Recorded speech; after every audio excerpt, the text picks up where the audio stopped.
Hello dear friends, good evening.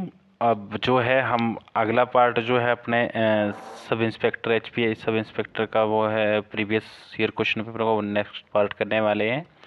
28 question तक हमने किया था, बट 28 क्वेश्चन के अंदर जो हमने ये देखा था कि किस तरीके से जो है ये 3-4 पर्वत श्रृंखलाओं के हमें नाम दे रखे थे। हमें उनमें से ये फाइंड आउट करना था कि हिमालय की क्वीन किसे कहा जाता है, किस पहाड़ी को जो है, किस पर्वत को जो है चोटी को हिमालय की क्वीन कहा जाता है। तो बहुत कॉमन सेंस का क्वेश्चन था कि जैसे राजा और रानी को हम एक बड़ा समझते हैं और बड़े होते भी हैं ऑब्वियसली ये, तो इसमें सिर्फ डायरेक्ट ना पूछ करके इनडायरेक्टली पूछा था कि सबसे ऊंची चोटी कौन सी है। तो आपको पता है कि K2 जो है इंडिया के लिए जो है वो K2 इंडिया से बाहर है, तो और K2 POK में पड़ता है। अगर हम इसको थोड़ी देर के लिए जो फ्रेम से हटा दें तो हमें क्लियरली दिख रहा है कि कंचनजंगा जो है वो आपके इंडिया के अंदर पड़ता है, जो हमारा इंडिया का हिस्सा है। वैसे POK भी हमारा ही है, हम उसे लेंगे, ऑब्वियस है ये तो। बट फिर अभी फ़िलहाल के लिए हमारा क्वेश्चन ठीक करने के लिए ज़रूरी था कि इंडिया के अंदर अब वर्तमान में जो है कंचनजंगा सबसे बड़ी चोटी है। तो इसके बाद जो है नंदा देवी हो गया, ये उससे छोटी है। तो ये जो हिमालय का भाग तो है पर इंडिया के अंदर नहीं है। तो आपको इनकी जानकारी होनी चाहिए। तो और ऑब्वियस है कि आप ये जो है 1.5 नंबर जो है आपका बन जाता। इसके बाद अब हम लोग जो है इसको देखते हैं कि किस तरीके से जो है अगला क्वेश्चन जो है आपका आता है। अगले क्वेश्चन के अंदर क्या है कि ये क्या पूछ रखा है आपसे कि बुरहानपुर गैप जो है वो कहाँ पर जो है सिचुएटेड है, आपको ये बताना था। तो बुरहानपुर घाटी जो है वो है आपके सतपुड़ा जो रेंज है उसके अंदर है। सतपुड़ा रेंज के अंदर आपकी बुरहानपुर घाटी पड़ती है। तो सतपुड़ा की जो पहाड़ियाँ हैं वो आपको पता होना चाहिए कि ये अगर आप इंडिया का मैप देखते हैं तो यहाँ जो मध्य प्रदेश का इलाका पड़ता है, मध्य में प्रदेश जो पड़ता है, मध्य प्रदेश के अंदर जो है ये है सतपुड़ा रेंजेस है बेसिकली। और यहाँ पे फिर आप जो है यहाँ जो राजस्थान से लेकर दिल्ली तक जो है ये वाली जो रेंज पड़ती है, इसको हम जो है अपने उसके अंदर जो ये यहाँ दे रखा है क्वेश्चन के अंदर अरावली पर्वतमाला है। और इसके अलावा एक और पर्वतमाला पूछिए जो झारखंड से छत्तीसगढ़ से होते हुए जो है हमें देखने को मिलती है और उत्तर प्रदेश तक इसका विस्तार है। इसको हम विंध्याचल जो है, विंध्या रेंज जो बोलते हैं, इसके अंदर दिया गया है ये ऑप्शन नंबर 1 के अंदर विंध्या रेंज जो है। तो इनके इस ट्रेंच के बीच में जो है 2 नदियाँ बहती है जिनको ताप्ती नदी बोला जाता है एक को, और एक को जो है नर्मदा नदी बोला जाता है। तो इसके ऊपर जो है बांध भी है और अभी जो है एक सबसे बड़ी जो प्रतिमा स्थापित की गई है वल्लभ भाई पटेल की, वो भी उस सेतु के ऊपर है। तो ये सारी चीज़ें ना आपको साथ लेकर के चलनी है ताकि आपको समझ रहे कि आप जो कर रहे हैं वो अगले पेपर के लिए तैयारी कर रहे हैं। इस पेपर से आपका कोई अब लेना देना नहीं है। बट हाँ, अगर हम अपने पास्ट को स्टडी नहीं करेंगे तो हम फ्यूचर के लिए कैसे प्लान कर सकते हैं। दूसरी बात कि ये हमें एटीट्यूड समझने के लिए जो है वो देता है कि किस तरीके से, जैसे हमारे दोस्त होते हैं तो हम दोस्तों के बीच में ये समझ जाते हैं कि इसका एटीट्यूड कैसा है और हम उस तरीके से बातचीत करते हैं। जबकि जो नया इंसान होता है उसके साथ हम लोग जो है उतना घुल मिल नहीं पाते हैं क्योंकि हमें उसका जो है एटीट्यूड नहीं पता रहता है। तो एप्टीट्यूड और एटीट्यूड 2 एग्ज़ाम के लिए बहुत इंपॉर्टेंट चीज़ें होती है और इसकी समझ जो है आपको बहुत ज़रूरी है कि इसकी समझ आपको हो। अब जो है अगला क्वेश्चन हम देखते हैं। 3 रेंजेस हमने कर ली, अरावली, विंध्याचल, विंध्य रेंज और सतपुड़ा रेंज। अब जो है आपका है 30th क्वेश्चन जो है ये सॉल्व करेंगे। तो ये है कि निम्न में से कौन सी प्रायद्वीपीय भारत की सबसे बड़ी नदी है। तो जब आप प्रायद्वीपीय भारत का मतलब ये होता है कि ये वाला जो हिस्सा है पेनिसुलर इंडिया जिसको हम बोलते हैं, जो ये साउथ इंडिया वाला हिस्सा है ना, इसको हम प्रायद्वीपीय भारत बोलते हैं। और आपको जिस टाइम पे मैं ज्योग्राफी पढ़ाऊंगा तो मैं डिवाइडेशन पढ़ाऊंगा किस तरीके से हम लोग इसका डिवाइडेशन करते हैं। फिर आपको एक चीज़ पता होना चाहिए कि ये वाला जो है हमारा जो है ईस्टर्न घाट इनको बोलते हैं, इनको वेस्टर्न घाट बोलते हैं। तो इससे भी क्वेश्चंस आते हैं और क्यों ये फेमस है, ये चीज़ें हमें पता होनी चाहिए। सेकंड थिंग कि यहाँ पे पूछा गया है कि प्रायद्वीपीय भारत की सबसे बड़ी नदी कौन है, तो वो है आपकी गोदावरी। गोदावरी को दक्षिण भारत की गंगा भी कहा जाता है और काफ़ी बड़ी नदी है ये। इसका रामायण के साथ भी लिंक हम लोग जोड़ करके देखते हैं और भी इसके ऐतिहासिक महत्व है। इसके अलावा हमें कृष्णा नदी के बारे में भी पढ़ना चाहिए। इनका उद्गम स्रोत क्या है, कहाँ से ये निकलती है, कहाँ जा कर के मिलती है। आपको पता होना चाहिए कि मैंने जो आपको बताया कि नर्मदा और ताप्ती को छोड़कर बाकी जो मैक्सिमम बड़ी नदियाँ हैं वो जा कर के कहाँ मिलती है, बंगाल की खाड़ी में मिलती है। जबकि ये दो नदियाँ जो है ये यहाँ मिलती है आपके अरब सागर के अंदर। तो कभी कभी इनका क्रम पूछ लिया जाता है कि सबसे ऊपर कौन सी है, फिर उससे नीचे कौन सी, फिर उससे नीचे कौन सी है। तो इनके बारे में भी आपको पता होना चाहिए। जैसे मैं अभी की बात करूं तो जैसे महानदी जो है, एक सेकेंड, महानदी जो है वो महानदी सबसे पहले यहाँ पे आएगी। ये छत्तीसगढ़ से होते हुए जो है, उड़ीसा से होते हुए आपके उसमें गिरती है, क्या बोलते हैं उसको, बंगाल की खाड़ी के अंदर गिरती है।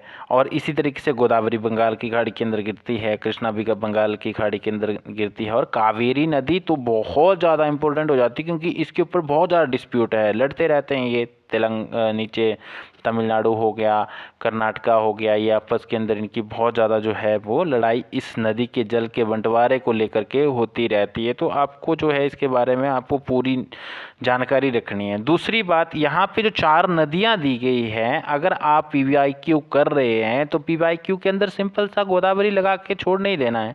आपको पता है कि एग्जामिनर ने 4 ऑप्शन दे रखे हैं। इसका मतलब है कि इस बार गोदावरी से ये नहीं पूछेगा कि प्रायद्वीपीय भारत की सबसे बड़ी नदी कौन है या फिर वृद्धगंगा किसको बोला जाता है। इस बार हो सकता है कि ये पूछे कि गोदावरी की कौन सी ट्रिब्यूटरीज जो हैं वो कौन कौन सी ट्रिब्यूटरीज हैं, या फिर कृष्णा नदी के बारे में कोई फैक्ट पूछ लेगा। तो आपको दक्षिण भारत का जो पेनिसुलर इंडिया है इसका जो है आपको नदी तंत्र जो है वो अच्छे से पढ़ करके जाना है, तभी आप जो है वो अच्छे से क्वेश्चन कर पाओगे। वैसे मैं इन सारी नदियों को जो है इनका सबका जो है आपको जो हिस्ट्री जब ज्योग्राफी पढ़ाऊंगा तो इसके अंदर आपको सब कुछ जो है करवाने की कोशिश करूंगा। बट खुद से भी आपने इन चीज़ों को जो है वो करना है क्योंकि एग्ज़ाम का नहीं पता कि वो कब से जो है शुरू कर दें। फिर जो है भारत में अगला 31 क्वेश्चन है, भारत में साल के उत्पादन में अग्रणी राज्य निम्न में से कौन सा है। तो इन्होंने पूछा है कि साल जो है साल के उत्पादन में जो है अग्रणी राज्य जो है वो कौन सा है। तो ये है साथी मध्य प्रदेश। मध्य प्रदेश का जो राज्य है साल उत्पादन में सबसे अच्छे लेवल पे रहा है।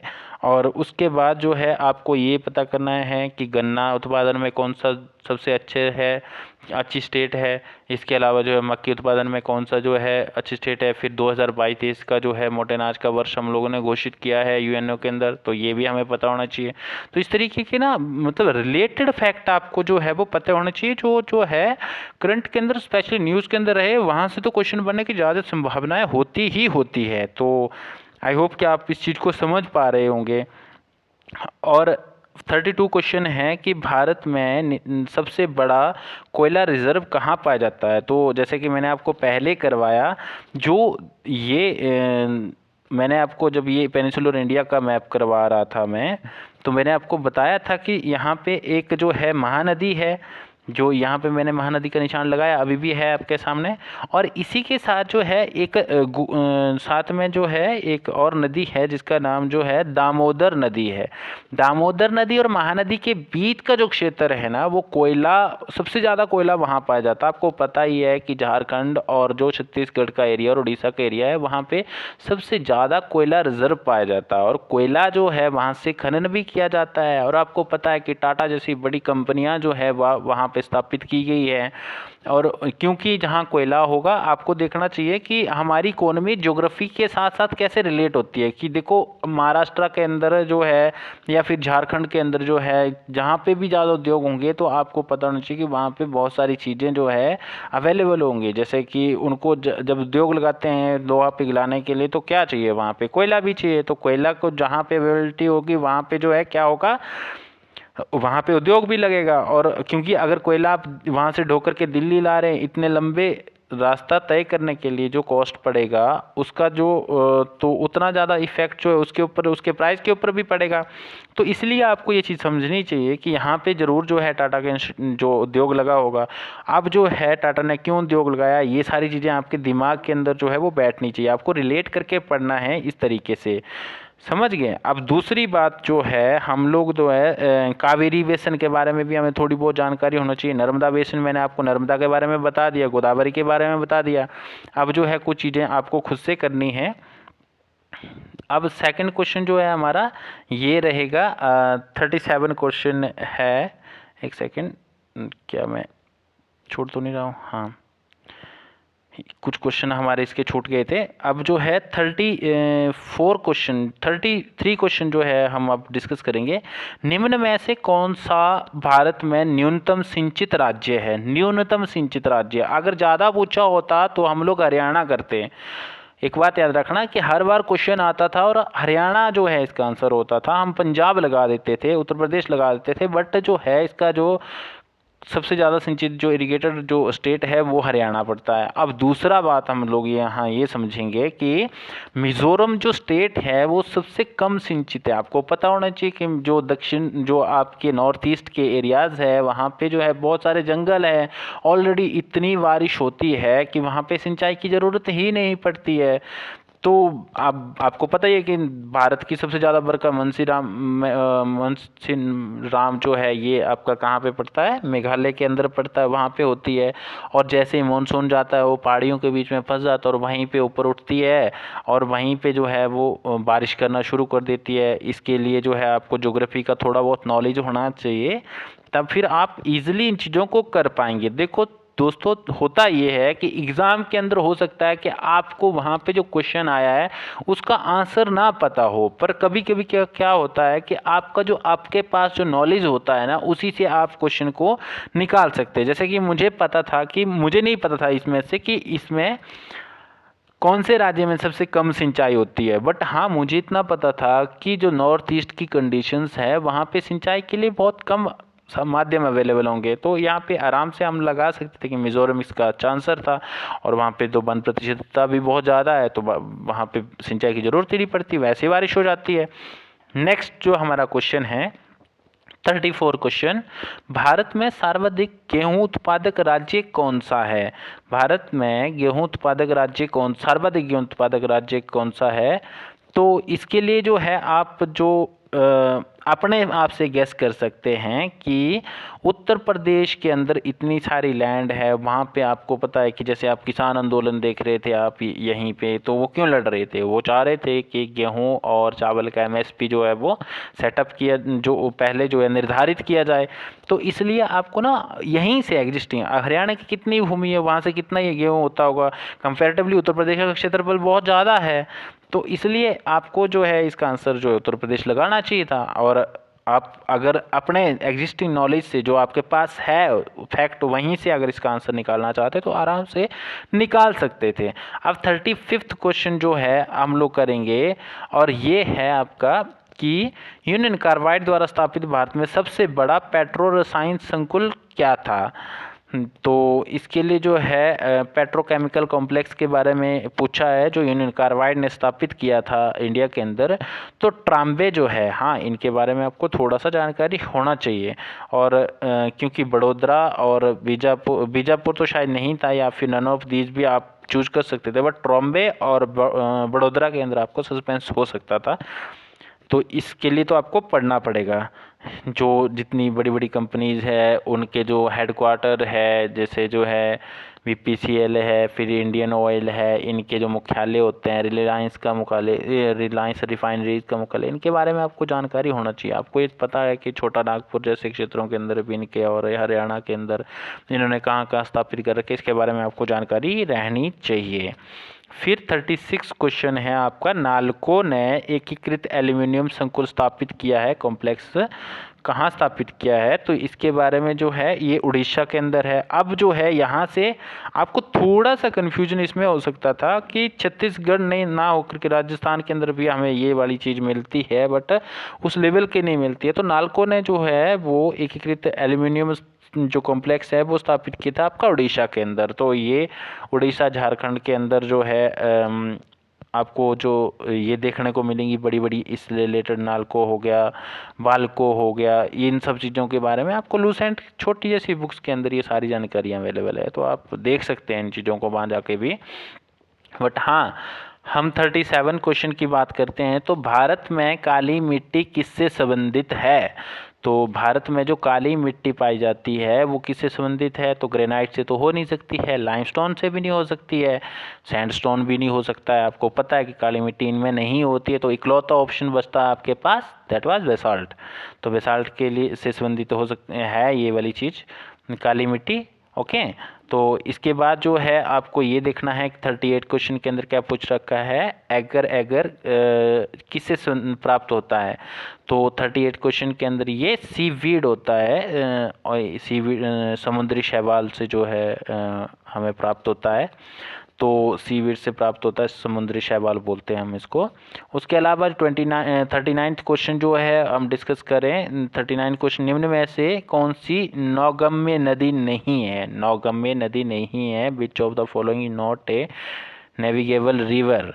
तो आपको सारी नदियां जो है वो यहाँ पे दे रखी है, जिनमें से जो है चिनाब जो है वो नौगम्य नदी नहीं है, नेविगेबल रिवर नहीं है। ब्रह्मपुत्रा, गोदावरी, नर्मदा जो है ये हैं। इसके अलावा जो है अब हम 40 क्वेश्चन हमारे पास है। 40 क्वेश्चन में दे रखा है कि निम्न में से कौन सा फाइबर प्राय भारत का गोल्डन फाइबर कहलाता है। तो 40 क्वेश्चन हमसे पूछ रखा है, तो ये जूट जो है भारत का गोल्डन फाइबर कहलाता है। कॉटन नहीं हो सकता है, हेम्प और सीसल तो वैसे ही आप इनको हटा सकते थे। अब देखो क्या हुआ कि एक टाइम पे भारत जूट का जो है सबसे बड़ा जो प्रोड्यूसर था, उत्पादन करता था और कंज्यूम भी करता था।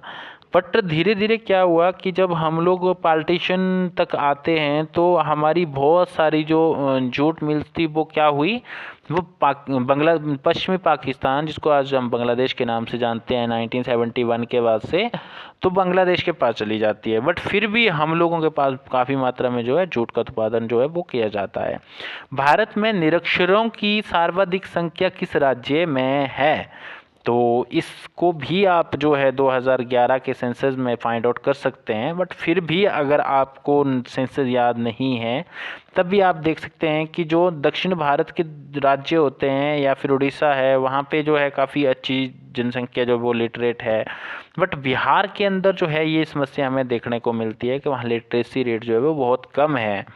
और इसके कारण जो है वैसे बहुत से बिहार के लोग जो हैं वो अच्छे अच्छे पदों के ऊपर होते हैं, बट फिर भी जो है जनसंख्या के अकॉर्डिंग जो है उनका लिटरेसी रेशो जो है वो काफ़ी लो है। और उत्तर प्रदेश के अंदर भी बहुत अच्छे हालात नहीं है।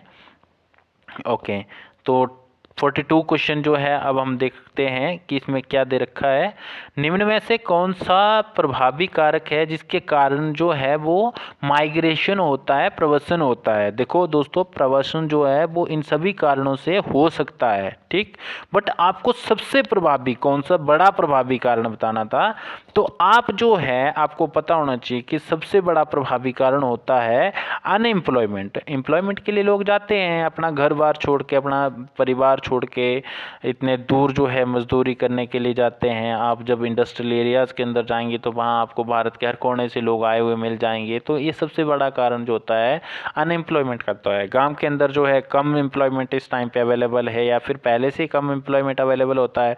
तो इस कारण जो है हम लोगों का मोस्टली रुझान क्या रहता है कि हम लोग जो है वो माइग्रेशन करते हैं। इसके अलावा एजुकेशन भी एक कारण हो सकता है, और भी बहुत सारे कारण होते हैं। और मैं कह रहा हूँ कि सारे कारण हैं, भूख हंगर के कारण भी लोग जो है माइग्रेट करते हैं। बट जो है सबसे बड़ा कारण हम लोग ये समझ सकते हैं कि ये है आपका अनएम्प्लॉयमेंट। शहरीकरण भी वैसे हो सकता है बट इस लेवल का नहीं होता कि हम जो है इसको अभी सबसे बड़ा कारण मान। अब जो 43 क्वेश्चन जो है ये करना है, तो भारत के मंच पर अंत में प्रकट होने वाला धर्म निम्न में से कौन सा है। तो आपको जानकारी होनी चाहिए कि हिंदुइज्म जो है, हिंदू धर्म जो है वो सबसे पुराना धर्म जो है भारत के अंदर है। उसके बाद जो है जब पैगंबर आते हैं तो इस्लाम जो है होता है, इस्लाम का जो उद्भव होता है। बट भारत के अंदर जब ये अरब आक्रमणकारी आते हैं उसके बाद भारत में ये देखने को मिलता है। फिर जो है आपको ये भी पता है कि बुद्धिज़्म के रिलेटेड जब आप बुद्ध की बात करते हैं तो बुद्ध भी काफ़ी पहले आ गए थे। बट जो है गुरु नानक देव जी जो है वो लगभग जो है आपके जब गुरु नानक देव जी आते हैं 1498 के अंदर आते हैं, तो उसके बाद जो है सिख धर्म की नींव पड़ती है। 1498 से 1538 ईस्वी तक वो रहे थे। इसके बाद जो है बैक टू बैक 10 गुरु आते हैं और 1666 के अंदर जब ये गुरु गोविंद सिंह का जन्म होता है और जो 1708 के अंदर नांदेड़ के अंदर उनकी हत्या हो जाती है। तो इस तरीके से जो है हम मान सकते हैं कि सिखिज़्म जो है वो इंडिया के अंदर सबसे नया धर्म है। तो इसके अलावे जो है 44 क्वेश्चन जो है निम्न में से भारत में निम्न में से किस राज्य में सर्वाधिक ईसाई जनसंख्या है। 44th क्वेश्चन है आपका कि भारत में निम्न में से किस राज्य में सर्वाधिक ईसाई संख्या है। तो इसका जो आंसर है वो है केरला। आपको नहीं भी आता ना तभी आप इस तरीके से नक्शा बनाओ। आपको पता है कि वास्को डी गामा कहाँ आया था, कालीकट, और जब ये केरला वाले एरियाज़ के अंदर आया था तो जहाँ सबसे पहले लोग आएंगे वहीं से शुरुआत होगी ना किसी नए जो धर्म की। जैसे आप पाकिस्तान वाला एरिया देखते हैं, कभी ये सारा हिंदुस्तान हिंदू हुआ करते थे यहाँ पे, बट जैसे अरब आक्रमणकारी इस वाले हिस्से से आते हैं तो वो क्या कैप्चर करते हैं, पहले अफगानिस्तान पाकिस्तान वाला एरिया करते हैं कैप्चर। तो आपको सबसे ज़्यादा जनसंख्या यहीं पे देखने को मिल रही है मुस्लिमों की। और वैसे ही जो है जब आप यहाँ पे बात कर रहे हैं तो सबसे ज़्यादा जो है ईसाई हमें कहाँ पे मिलेंगे, यहीं पे जो केरला वाला पार्ट है। और दूसरी बात जब आप इनके नाम देखेंगे तो भी आपको बहुत सारे नाम जो है ईसाई से रिलेटेड जैसे मिल जाएंगे, ठीक है। जैसे जो है अंग्रेज़ों के नाम होते हैं उस तरीके के नाम इनके भी होते हैं। तो ओके, आई होप कि आप समझ पा रहे होंगे मेरी बात को। ओके,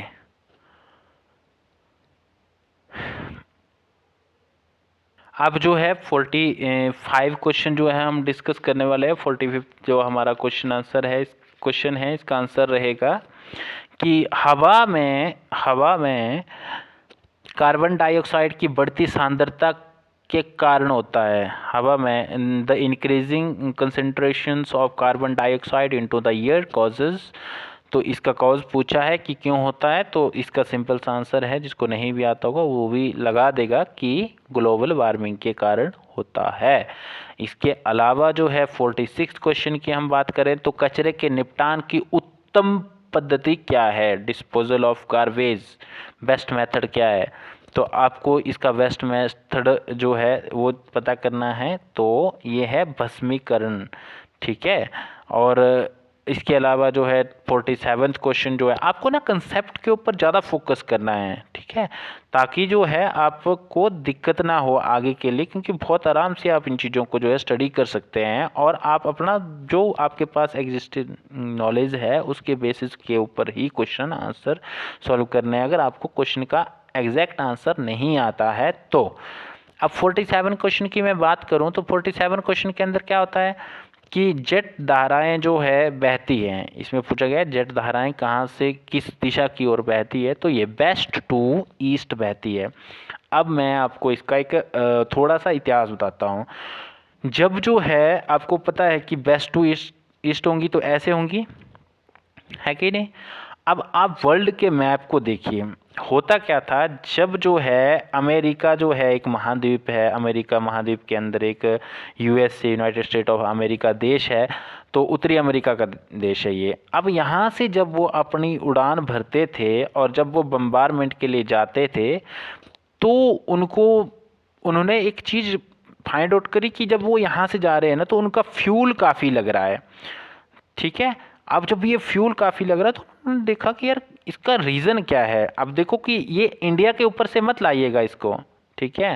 वेस्ट टू ईस्ट आप ग्लोब की एक दिशा देखेंगे, ठीक है, तो उसके अंदर आपको ये चीज़ें समझ आएंगी। उन्होंने देखा कि किस तरीके से जो है उनके एक साइड से जब प्लेन जा रहे हैं बम्बारमेंट के लिए तो उनका फ्यूल ज़्यादा लग रहा है, बट वहीं से वो वापस आ रहे हैं तो उनका फ्यूल कम लग रहा है। तो उन्होंने देखा कि इसका एक समय जो है वो अगेंस्ट द विंड जा रहे हैं, इसलिए उनका फ्यूल ज़्यादा लग रहा है, और इसी बेसिस के ऊपर जो है इन स्ट्रीम का नाम जो है वो जेट स्ट्रीम पड़ता है। ये जेट स्ट्रीम इफेक्ट के नाम से जो है जाना जाने लगा। अब देखो दूसरी बात जो है, हम देखते हैं कि ड्रिफ्ट मैदान किसकी क्रिया द्वारा निर्मित होते हैं। आपको देखना है क्वेश्चन नंबर 48 बोलता है कि ड्रिफ्ट मैदान किसकी क्रिया द्वारा निर्मित होते हैं, तो आपको इसका आंसर देना है। तो ये है हिमनदों के द्वारा, ग्लेशियर्स के द्वारा जो है आपको ड्रिफ्ट प्लेन्स बनते हुए देखना है।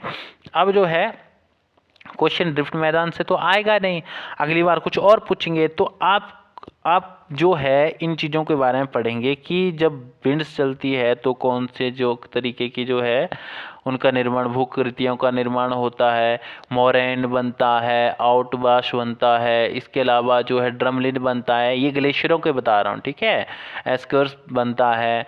और जब जो है आप इसके अलावा जब आप वेव्स के बारे में पढ़ेंगे, विंड के बारे में पढ़ेंगे, तो ये डिफरेंट डिफरेंट टाइप की जो है वो भू आकृतियों का निर्माण करते हैं, आकृतियों का निर्माण करते हैं। जैसे अब मैं समुद्री जल की बात करूं, सागरी जल की, तो ये तटीय तटीय भृगु या जिनको हम भृगु बोलते हैं, तटीय कगार बनाते हैं, इस तरीके से तटीय जो स्टैग बनाते हैं, पुलिन बनाते हैं, रोधिका बनाते हैं, इन सब चीज़ों के बारे में जो कोस्ट लाइन बनाते हैं, फियोर्ड तट बनाते हैं, रिया तट बनाते हैं, हेमा तट बनाते हैं। इस तरीके की नॉलेज ना आपको होनी चाहिए कि किस तरीके की जो है फॉर्मेशन होती है। इनके बारे में आपको जो है मैं आपको एक डिटेल वीडियो के अंदर बताऊंगा कि भू आकृतियाँ कैसे बनती है और कौन कौन से जो है बाहरी तत्व उनको प्रभावित करके ये बना सकते हैं और बनाते आए हैं। ओके, इसके अलावा जो है अभी फ़िलहाल हम लोग इन क्वेश्चंस को ख़त्म करते हैं। अब जो है आपको ये जानना है कि 49th क्वेश्चन जो है, सुनामी किसके द्वारा किसके कारण होते हैं। सुनामी जो है, tsunamis are originated due to, आपको इसका आंसर देना है 49 क्वेश्चन का। अपने दिमाग में सोचो तो आपको देखने को मिलेगा समुद्री लहरों के द्वारा बनती होंगी, या फिर भूकंप के द्वारा बनती होंगी, या तूफान के द्वारा बनती होंगी, या पृथ्वी के घूर्णन के कारण बनती होगी। तो इसका जो मेन कारण है सुनामी का, आपको पता होना चाहिए, मेन कारण है सुनामी का जब जो है समुद्री जल के अंदर नीचे, समंदर के नीचे भूकंप आता है, अर्थक्वेक आता है, उसकी वजह से जो हलचल आती है उसी के कारण सुनामी जो है वो ओरिजिनेट होती है डियर फ्रेंड्स। तो ये आपको थोड़े से कंसेप्ट अगर आते हैं तो आप आराम से इसका आंसर लगा सकते हैं। रोटेशन के साथ इसका कोई लेना देना नहीं है। अगर होता भी होगा तभी मतलब आपको best of the best question answer इसका ढूंढना है, ठीक है। हरिकेन अपने आप में एक तूफान है, इसका कोई कारण होगा नहीं। अब देखो जो 50th क्वेश्चन जो है हमारे यहाँ दे रखा है हमें सॉल्व करने के लिए, तो ये 50th क्वेश्चन का आंसर है विश्व का सबसे गहरा महासागर है। तो विश्व का सबसे जो गहरा महासागर है वो है आपका पैसिफिक ओशन। पैसिफिक ओशन जो है प्रशांत महासागर सबसे गहरा महासागर है। इसके अलावा आपको अटलांटिक महासागर के बारे में फैक्ट होना चाहिए, हिंद महासागर के बारे में फैक्ट पता होना चाहिए, कौन सा द्वीप इस महासागर के अंदर सबसे बड़ा है, कौन सा जो इस सागर को और क्या बोला जाता है, महासागर को और क्या बोला जाता है, आर्कटिक महासागर की लोकेशन कहाँ है, अटलांटिक महासागर की लोकेशन कहाँ है, हिंद महासागर की लोकेशन कहाँ है, ठीक। तो ये सारी चीज़ें अगर आप अपने क्वेश्चन के अंदर जो है सॉल्व करते हुए चलेंगे तभी आप आराम से इन चीज़ों को सॉर्ट आउट कर पाएंगे या फिर आप पेपर निकाल पाएंगे। ओके, 51 क्वेश्चन है आपका कि भारत की संविधान सभा में प्रारंभिक रूप से कितने सदस्य जो थे वो थे।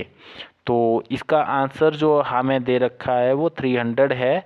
तो संविधान सभा की जो फॉर्मेशन है आपको उसके बारे में भी पढ़ना पड़ेगा, वहाँ से हर बार क्वेश्चन आते हैं कि जब जो है संविधान सभा बनी थी तो उसके कितने मेंबर थे, उनका चुनाव कैसे हुआ था, और जब जो है पाकिस्तान की मुस्लिम लीग, जब मुस्लिम लीग ने बोला कि मुझे पाकिस्तान चाहिए, तो जब मुस्लिम लीग जो है अलग हो जाती है तब जो है कितने को मेंबर बचते हैं।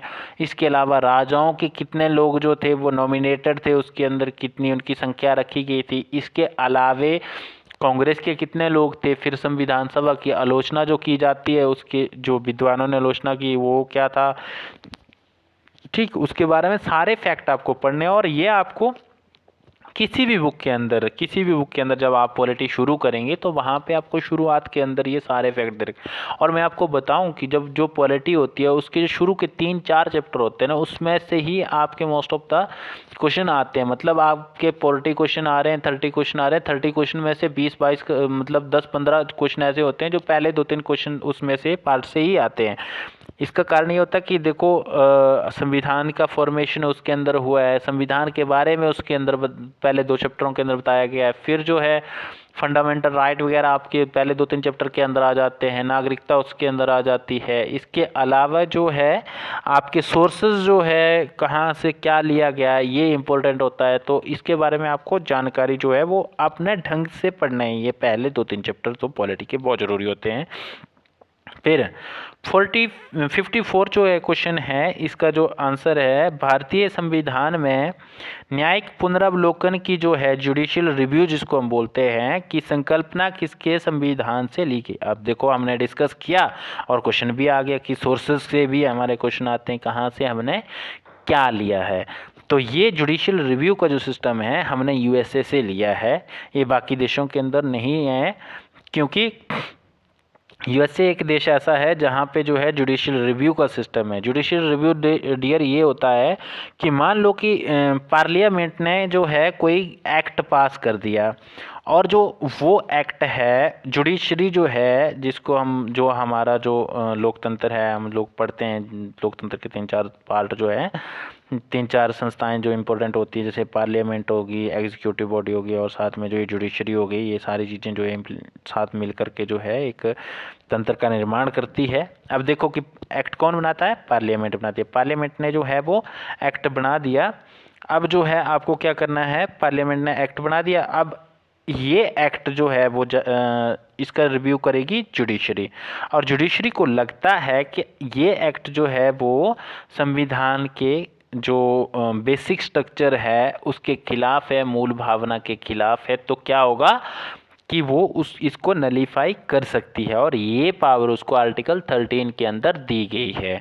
अब जो है आपको ये देखना है कि यूएसए के संविधान में ये चीज़ अवेलेबल है, हाँ है, क्योंकि जैसे जब आप याद रख करो कि जब डोनाल्ड ट्रंप था, उसने जब मुस्लिम देशों के अपने या लोगों को अपने यहाँ पे आने के लिए बैन किया, तो बहुत से राज्य ऐसे थे जहाँ की जुडिशरी ने उसके इस डिसीजन को जो है वो अवैध करार दिया था और उन्हें अलाउ किया था फॉरेनर्स को अपने यहाँ पे जो मुस्लिम राष्ट्रों से आते थे। तो इसी तरीके से हम अपने इंडिया के अंदर देखें तो 99th जो हमारा अमेंडमेंट होता है उसके अंदर क्या होता है कि जब हमारे यहाँ पे जो है जुडिशरी के लिए कमीशन बनाया गया कोलेजियम सिस्टम की जगह, तो जजों की अपॉइंटमेंट के लिए, तो जो जुडिशरी है उसने इसको नलीफाई कर दिया। उन्होंने कहा कि ये तो साफ साफ हस्तक्षेप है, हमारे जो है फ्रीडम के लिए आप जो है प्रतिबंध लगा रहे हैं। तो इस तरीके के ना आपको बेसिक जानकारी होनी चाहिए। अगली बार ये तो आपसे नहीं पूछेंगे, बट हाँ डेफिनेटली जो है किसी और चीज़ की बात आपसे वो कर सकते हैं। इसके अलावे जो है हमारा 53 क्वेश्चन जो है ये आता है। तो 53 क्वेश्चन के अंदर क्या पूछा गया, भारत का संविधान भारत को कैसे वर्णित करता है, भारत का संविधान भारत को कैसे वर्णित करता है। तो भारत आपको पता होना चाहिए कि आर्टिकल 1 के अंदर आपका पहला चैप्टर है, जो आप पॉलिटी पढ़ेंगे तो उसके अंदर जब आप आर्टिकल्स पढ़ने शुरू करेंगे तो आपको पहले में ही ये दे रखा है कि यूनियन ऑफ स्टेट, भारत जो है वो राज्यों का संघ होगा, राज्य और केंद्र शासित प्रदेशों का संघ होगा, ऐसा कहीं नहीं लिख रखा है। संघबद्ध राष्ट्र होगा, मतलब फेडरेटेड जो नेशन होगा, जैसे अमेरिका है वैसे भी नहीं है। भारतवर्ष भी नहीं लिख रखा है। तो इसके लिए जो है सबसे उचित जो ऑप्शन है वो है आपका बी, राज्यों का संघ। अब देखो साथियों क्या होता है कि फेडरल क्या होता है और ये क्या होता है, यूनियन ऑफ स्टेट क्या होता है।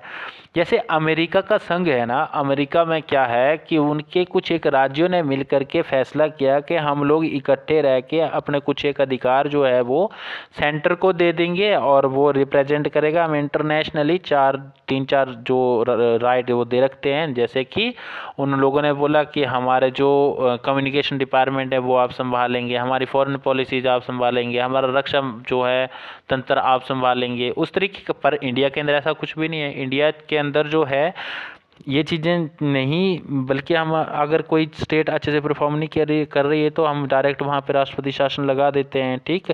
तो हम लोग जो हैं वो यूनियन ऑफ स्टेट तो हैं, बट हम अमेरिका की तरह फेडरल वे नहीं है। हम क्वासी फेडरल का कंसेप्ट जो है लगभग ले करके चलते हैं। अब जो है आपको 54 क्वेश्चन जो है वो ये देखना है, निम्न में से कौन सा एक मानव अधिकार के साथ ही साथ जो है भारतीय संविधान के अधीन मौलिक अधिकार भी है। आपको इसका आंसर देखना है तो आप ये इसका आंसर डी टिक कर सकते हैं। राइट टू एजुकेशन का जो अधिकार है वो भारतीय संविधान के अधीन फंडामेंटल राइट भी है और मानवीय अधिकार भी है। ओके, अब जो है आपको ये 55 क्वेश्चन, अब शिक्षा का अधिकार कौन से आर्टिकल के अंदर दिया गया फंडामेंटल राइट के अंदर, तो ये आपको दिया गया है 2121 के अंदर, ठीक है। जब ये अमेंडमेंट के बाद जोड़ा गया था, ये आपका फंडामेंटल राइट बनाया गया था। ओके, भारत के राष्ट्रपति के रूप में चुनाव के योग्य होने के लिए एक व्यक्ति डैश की आयु पूर्ण किया हुआ होना चाहिए। मतलब ये है कि प्रेसिडेंट का इलेक्शन अगर आपको लड़ना है तो आपकी आयु कितनी होनी चाहिए, तो वो होनी चाहिए आपकी 35 ईयर। 35 ईयर की आपकी आयु होनी चाहिए, तभी आप जो है वो राष्ट्रपति, भारत के राष्ट्रपति का इलेक्शन लड़ सकते हैं। जबकि जो है आप जब विधानसभा की बात करेंगे तो 25 होनी चाहिए, राज्यसभा की बात करेंगे 30 वर्ष होनी चाहिए। तो ये सारी चीज़ें जो है आपको, जैसे लोकसभा के लिए भी यही वो फॉर्मूला है 25 वाला, तो भारत के राष्ट्रपति के लिए व्यवस्था की गई 35 ईयर जो है वो आपकी आयु होनी चाहिए। ओके, तो अब हम नेक्स्ट शुरू करते हैं। दल विरोधी विधेयक पारित किए जाने के समय भारत का प्रधानमंत्री कौन था? तो दल बदल विरोधी विधायक जो पारित किया गया था उस समय जो भारत के प्रधानमंत्री थे वो थे राजीव गांधी जी। अब राजीव गांधी जी, क्या हुआ कि जब इंदिरा गांधी की डेथ होती है और राजीव गांधी जो है वो प्रधानमंत्री बनते हैं, फिर वो जो है दोबारा टाइम से पहले जो है वो चुनाव करवा देते हैं।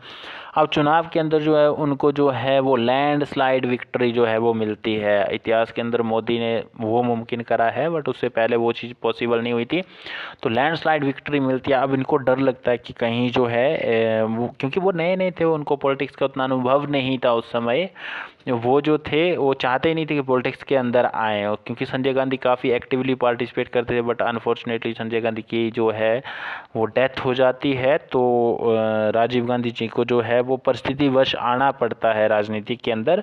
तो उनको ये डर था कि कहीं ऐसा ना हो कि जो है ये लोग अलग हो जाएं और इस तरीके की जो है चीज़ें होने लगे संगठन के अंदर। तो इन्होंने जो है एक एक्ट लाया जिसको हम लोग जो है वो एंटी डिफेक्शन बिल कहा जाता है। ये पास भी हुआ और जो है भारतीय संविधान के अंदर अनुसूची जो है वो 10 जुड़ती है। और इस तरीके से आपको कौन से अमेंडमेंट के थ्रू ये लाया गया था ये सारी चीज़ें पता होना चाहिए। यहाँ ये एरिया हमेशा फेवरेट रहता है, किसी ना किसी तरीके घुमा फिरा के यहाँ से क्वेश्चन आता ही आता है, ठीक है। तो अब आपको ये जानकारी होगी किसने लाया था, कौन सी परिस्थितियाँ थी, और उसके बाद भी फिर इसमें अमेंडमेंट होता है, ठीक है। 52 था एक अमेंडमेंट, और उसके बाद जो था एक 92 91 कुछ ऐसा अमेंडमेंट है, वो आपको फाइंड आउट करना है। तो वो भी जो है इसके अंदर 90 दोबारा जो इसके ऊपर एक्ट आता है वो आता है 91 का जो संशोधन होता है 2003 के अंदर। तब जो है इसके अंदर ये व्यवस्था की जाती है कि जो लोकसभा और विधानसभा की जो मंत्री बनाए जाते थे, पहले क्या होता था ना कि अपने लोगों को जो है, जैसे मान लो कि किसी का दल का विलय कर लिया, ठीक है, तो उसको लालच देने के लिए बहुत सारे जो है मंत्री बना दिए जाते थे। तो उस चीज़ को कंट्रोल करने के लिए जो है ये बोला गया कि आपका जितना लोकसभा का जो है संख्या रहेगा या विधानसभा का संख्या रहेगा उसका जो 15% ही जो है आप अपने मंत्री बना सकते हो। जैसे हिमाचल में 12 बना सकते हैं आप, उस तरीके के 15% जो है वो वहाँ का रहेगा। और जहाँ की सदन की संख्या जो 40 है या वहाँ पर अधिकतम जो है वो 12 मंत्री आप बना सकते हैं, इससे ज़्यादा मंत्री आप नहीं बना सकते। मतलब कि आपकी जितनी विधानसभा की सीटें होती हैं उसका 15% जो है वो मंत्री बना सकते हैं आप। ये 2003 के अंदर व्यवस्था की गई थी 51वें संशोधन के द्वारा। तो जो 52वां संशोधन था उसके अंदर जो है वो 4 भाषाएं ऐड करी गई थी, मैथिली, डोगरी और बोडो और संथाली भाषाओं को 2003 के अंदर ये संशोधन भी हुआ था। तो ये व्यवस्था आपको इस तरीके से पता होनी चाहिए। ओके, तो 57 क्वेश्चन है, संसद के दोनों सदनों की संयुक्त बैठक कौन बुलाता है? तो आपको ये पता होना चाहिए कि संसद के दोनों सदनों की बैठक कौन बुलाता है। 57 क्वेश्चन है ये। तो ये जो बैठक बुलाता है ये राष्ट्रपति बुलाता है, और बट इसकी जो अध्यक्षता है ना वो लोकसभा स्पीकर करते हैं, ना कि राष्ट्रपति करते। तो अगली बार ना मॉडिफाई करके क्वेश्चन पूछा जा सकता है आपसे। तो आपको पता होना चाहिए कि बुलाता कौन है? राष्ट्रपति। अध्यक्षता कौन करता है? लोकसभा स्पीकर। ओके, तो इसके अलावा जो है अभी 58 क्वेश्चन है हमारा, भारत में प्रथम आम चुनाव कब हुए थे? तो ये 1951 के अंदर हुए थे। और ये क्वेश्चन अभी जो है इसलिए भी रेलेवेंट हो जाता है क्योंकि हिमाचल के अंदर अभी हाल ही में जो है भारत के हम जिनको फर्स्ट वोटर जो है वो मानते हैं स्वतंत्र भारत के, श्याम शरण नेगी जी, उनका जो है निधन हो गया है। तो कब चुनाव हुए थे ये सब चीज़ें जो है वो और भी रेलेवेंट हो जाती है अभी के समय के अंदर। तो आपको इनके बारे में जानकारी होनी चाहिए, क्वेश्चन यहाँ से भी बन सकते हैं। ओके, तो इसके अलावे जो है भाषाई आधार पर पहला राज्य कौन बना था? तो भाषाई आधार पर जो पहला राज्य बना था वो बना था आपका आंध्र प्रदेश। देखो साथियों क्या होता है कि जब स्वतंत्रता की लड़ाई लड़ रहे होते हैं तो उस समय जो कांग्रेस क्या करती है कि भाषाई आधार पर जो है वो अपनी कमेटियों का गठन करती है, शायद नागपुर अधिवेशन से। नागपुर अधिवेशन के बाद और होता क्या है कि जब भारत स्वतंत्र हो जाता है फिर कांग्रेस को लगता है कि यार इतनी सारी भाषाएं हैं भारत के अंदर, इतने सारे देश बन जाएंगे, मतलब इतने सारे स्टेट बन जाएंगे, हर भाषा के नाम पर स्टेट बन जाएगा। तो इसलिए वो मना कर देते हैं। जो जवाहरलाल नेहरू और जो है JBP समिति भी बनती है, 1-2 और समितियाँ बनती है। तो अंत में जो है एक रामालू नाम के एक जो बहुत फेमस गांधीवादी लीडर थे, उन्होंने जो है वो अनशन किया और उस अनशन के दौरान की मृत्यु हो जाती है। और इस तरीके से जो है दोबारा से कमेटी बनती है और फिर जो है आंध्र प्रदेश का गठन किया जाता है तेलुगु भाषी के नाम पे। बाद में आंध्र प्रदेश भी टूट करके 2 राज्यों में बनता है, तेलंगाना और आंध्र प्रदेश के अंदर। ठीक है, और इस तरीके से तमिलनाडु से अलग हुआ था आंध्र प्रदेश। ओके, तो ये पहला राज्य था जो आपका भाषाई लिंग्विस्टिक बेसिस के ऊपर बना था। आपको थोड़ी सी ना हिस्ट्री पता होनी चाहिए इन चीज़ों के बारे में, फिर आपको रिलेट करने के अंदर आसानी रहेगी। फिर है 60 क्वेश्चन जो है आपका, राज्य सरकार का कार्यकारी प्रमुख कौन होता है?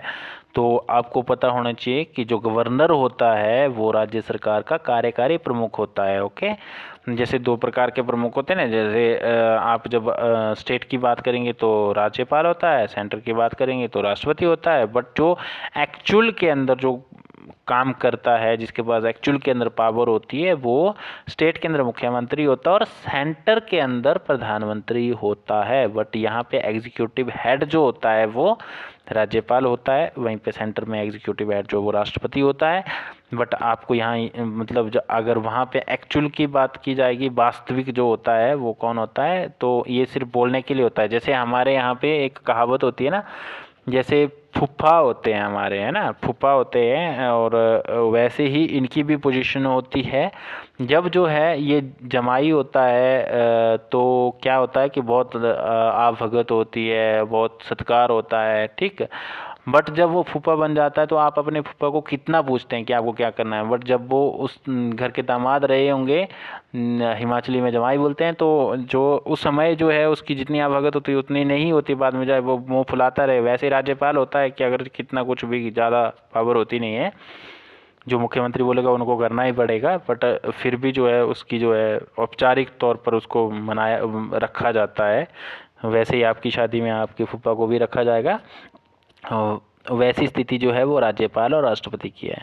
वैसे मैं कमेंट नहीं कर रहा हूँ इन चीज़ों के ऊपर, बस ये याद रहे, इस तरीके से आपको कोशिश कर रहा हूँ, दिमाग में पड़ा रहे। जिसको पढ़ना है और जिसको कंट्रोवर्सी क्रिएट करनी है वो वैसे कर सकता है, उनके लिए कुछ नहीं कहा जा सकता। फिर जो है अगला है लोकसभा में स्पीकर का मत कहलाता है। लोकसभा के अंदर जो स्पीकर होता है उसका मत क्या कहलाता है? देखो, स्पीकर वैसे वोट नहीं करता है, बट जब जो है मामला टाई हो जाए तो फिर उसका जो मत होता है वो निर्णायक जो मत है वो कहलाता है। तो यहाँ पे हाँ, इसका ऑप्शन जो है आई थिंक, हाँ, कास्टिंग वोट जो होता है वो होता है, निर्णायक वोट होता है। फिर 62 की हम लोग बात करें तो 62 के अंदर क्या बोला गया है कि शांति निकेतन किसने स्थापित किया था? आपको पता है कि शांति निकेतन जो है सबसे फेवरेट जगह किसकी थी? रविंद्रनाथ टैगोर की। तो रविंद्रनाथ टैगोर ने जो है शांति निकेतन की स्थापना की थी। फिर है 63 क्वेश्चन जो है, भारतीय संविधान के किस अनुच्छेद के अंतर्गत जो है पंचायतों को संवैधानिक दर्जा दिया गया है? आपको पता है कि 243 के अंदर दिया गया है, और उसके अंदर भी आपको ये पता होना चाहिए कौन से अंदर, जैसे 243 डी के अंदर जो है वो आरक्षण की व्यवस्था करी गई है। तो इस तरीके कुछ एक इम्पोर्टेंट आर्टिकल हैं जो आपको पता होना बहुत ज़रूरी है, और वहीं से क्वेश्चन हमेशा जो है फेवरेट जो है इनका एरिया है, फ्रेम होते रहते हैं।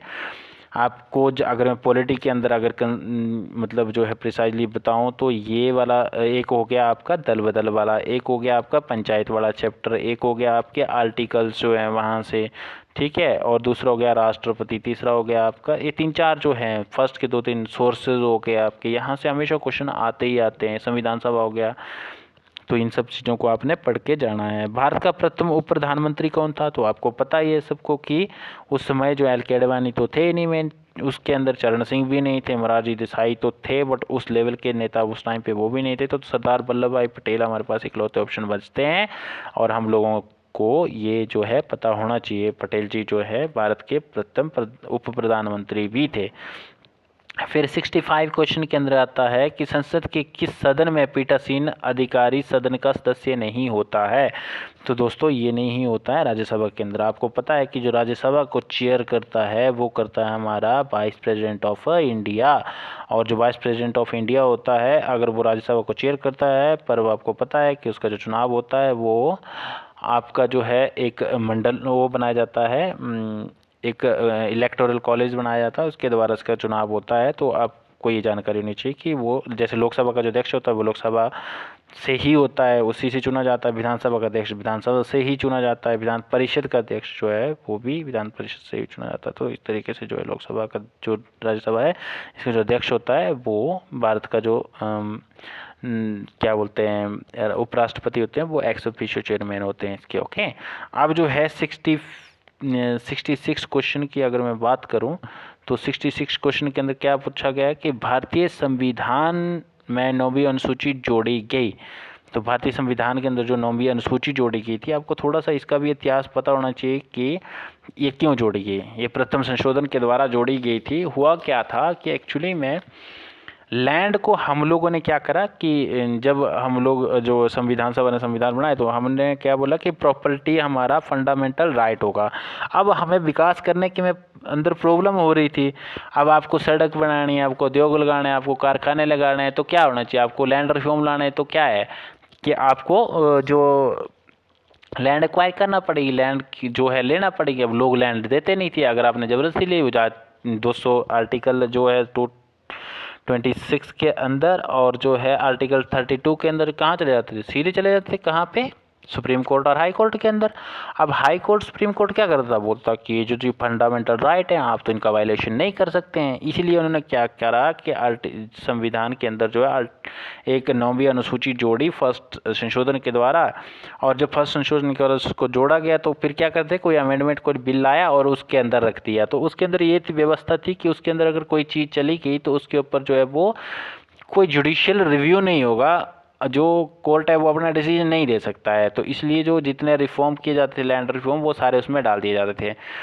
अब जो है यहाँ पे ये व्यवस्था होती है कि जब ये वाली व्यवस्था टूट गई जब 73 के अंदर जो है आपका एक केशवानंद भारती बाद का जो डिसीजन आता है उसके बाद जो है बेसिक स्ट्रक्चर का फॉर्मूला आता है, उसके बाद ये चीज़ टूट जाती है और अब जो है वो फंडामेंटल राइट से हटा करके जो है वो लीगल राइट बना दिया गया है, तो इतनी दिक्कत भी नहीं है।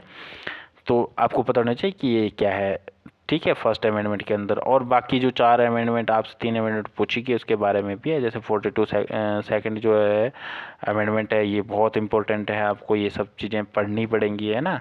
हम साथ साथ भी पढ़ेंगे, बट फिलहाल फिर भी हम लोग इनको जो है वो खुद के लेवल पे भी कोशिश करें। अब जो है आपका 67 जो क्वेश्चन है, भारत की विदेश नीति के मूल प्रचल किसके द्वारा रखे गए। बोलता है कि the basic parameter of India's foreign policy were laid down by, तो ये थे आपके जवाहरलाल नेहरू जी, इनको विदेश नीति का विशेषज्ञ माना जाता था। और क्योंकि प्रधानमंत्री थे, अभी भी अगर प्रधानमंत्री मेनली जो है इन चीज़ों को हैंडल करते हैं, तो उस समय भी प्रधानमंत्री के अंदर मतलब जो जवाहरलाल नेहरू थे ये विशेषज्ञ थे फॉरेन पॉलिसी के, ठीक है। नैम वगैरह का संघ जो स्थापना करी थी या फिर वो मूवमेंट चलाया था वो इन्हीं के द्वारा चलाया गया था, ठीक है। अब जो है 68 क्वेश्चन जो है इसके अंदर क्या पूछा गया है कि भारतीय अर्थव्यवस्था का कौन सा क्षेत्र सकल राष्ट्रीय उत्पाद में सर्वाधिक योगदान देता है। तो सर्वाधिक योगदान जो आपका देता है, ये देता है आपका टर्शरी सेक्टर, सेवा सेक्टर जो है ये सबसे ज़्यादा तृतीय सेक्टर जो है योगदान देता है। तो इसके साथ ही जो है हम लोग आज के लिए इतना ही करते हैं, क्योंकि इसके बाद जो है पॉलिटी और ज्योग्राफी ख़त्म हो जाता है, वो जो है आपकी इकोनॉमी के जो क्वेश्चन शुरू हो गए हैं। तो साथियों इस तरीके से आपको कंटिन्यू तैयारी रखनी है। हो सकता है कि मैं टाइम ज़्यादा ले रहा हूँ, या फिर ये भी हो सकता है कि आपको जो है बोरिंग लगे, बट आपको जो है दोस्तों याद रखना है कि सक्सेस का कोई शॉर्टकट नहीं होता है, बट हाँ आपको क्या पढ़ना है, कैसे पढ़ना है, किस तरीके से क्या छोड़ना है, इन सब चीज़ों की जानकारी होनी चाहिए। तो थैंक यू सो मच। और इसी के साथ मैं जो हूँ अपनी वीडियो को स्टॉप करता हूँ, यहीं पे रोकता हूँ। और आप दुआ करता हूँ कि आप पढ़ रहे होंगे, उम्मीद करता हूँ और दुआ करता हूँ कि आप जो है वो आगे अपनी तैयारियों को जो है वो अच्छी तरीके से करें, ताकि जो है आपका सिलेक्शन हो HPSI के अंदर। Thank you so much. ये वीडियो और जो पार्टिसिपेंट्स ने जो आपके कंपटीशन के लिए तैयारियां कर रहे हैं, तो उनके लिए भी, उन प्रतिभागियों के लिए भी उतनी ही इम्पोर्टेंट है जितनी HPSI के लिए इम्पोर्टेंट है, क्योंकि तरीका वही रहेगा। Thank you so much.